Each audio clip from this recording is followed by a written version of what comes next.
வருகின்ற ஞாயிற்றுக்கிழமை அன்று பௌர்ணமி திதியில் ஆவணி மாதம் சந்திர கிரகணம் 2025 அப்படிங்கிற ஒரு உன்னதமான பலனை நம்ம பார்க்க போகிறோம். கிட்டத்தட்ட செப்டம்பர் 7ஆம் தேதி இரவு 9:56 முதல் இரவு 1:56 வரைக்கும் இந்த கிரகணங்கள் நடைபெறுதுங்க. இந்த சந்திர கிரகம்னா என்ன? இப்ப சூரியன், சந்திரன், பூமி கிரகங்கள் இருக்கிறது. இந்த சூரியனுக்கும் சந்திரனுக்கும் இடையில் பூமி ஒரே நேர்கோட்டில் 3 கிரகங்கள் அமைந்தால் இதை நாம் சந்திர கிரகணம்னு எடுத்துக்கொள்கிறோம்.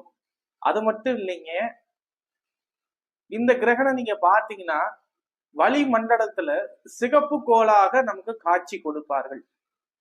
இந்த கிரகண காலத்தில் என்ன செய்யலாம்? கிரகண காலத்தில் பாத்தீங்கன்னா கோவில்கள் நடை அடைக்கப்பட்டு இருக்கும்.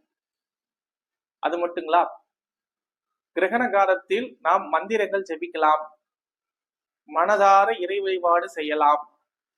அது மட்டும் இல்லைங்க, கிரகண காலத்தில் விஷ்ணு சகஸ்ரநாம பாராயணம் செய்வது, கணபதி மூல மந்திரத்தை பாராயணம் செய்வது, ஸ்ரீ ருத்ரத்தை பாராயணம் செய்வது, ஸ்ரீ சுத்தம் பாடுவது, திருவாசகம், தேவாரம், திருப்பாவை போன்ற திவ்ய பிரபந்தங்கள் நாம் பாராயணம் செய்வது மிகச்சிறந்த பலனாக அமையும். மற்ற நாட்களில் நீங்கள் ஒரு மந்திரத்தை கூறினால் ஒரு முறை பலனளிக்கும். ஆனால் கிரகண காலத்தில் நீங்கள் ஒரு முறை ஒரு மந்திரத்தை நீங்கள் உச்சரித்தீர்கள் என்றால் அது 1000 முறைக்கு சமமாக நாம் எடுத்துக்கொள்ள வேண்டும். இந்த நேரத்தில் நாம் எல்லாம் எடுத்துக்கொள்கிறோம். நீங்க உங்களுக்கு தெரிஞ்ச உங்களுக்கு பிடித்தமான மந்திரத்தை ஜெபம் செய்யலாம்.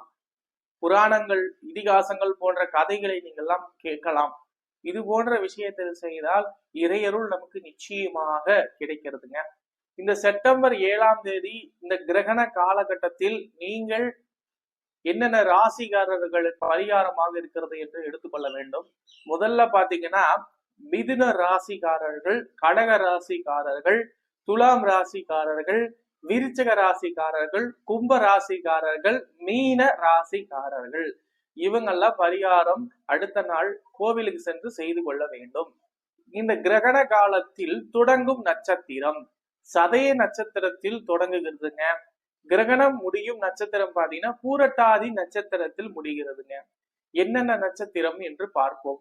சதயம், பூரட்டாதி, உத்திரட்டாதி, அதுக்கப்புறம் பாத்தீங்கன்னா புனர்பூசம், விசாகம் போன்ற நட்சத்திரக்காரர்கள் நீங்கள் பிறந்த நட்சத்திரத்தில் இருந்தால் பரிகாரம் செய்து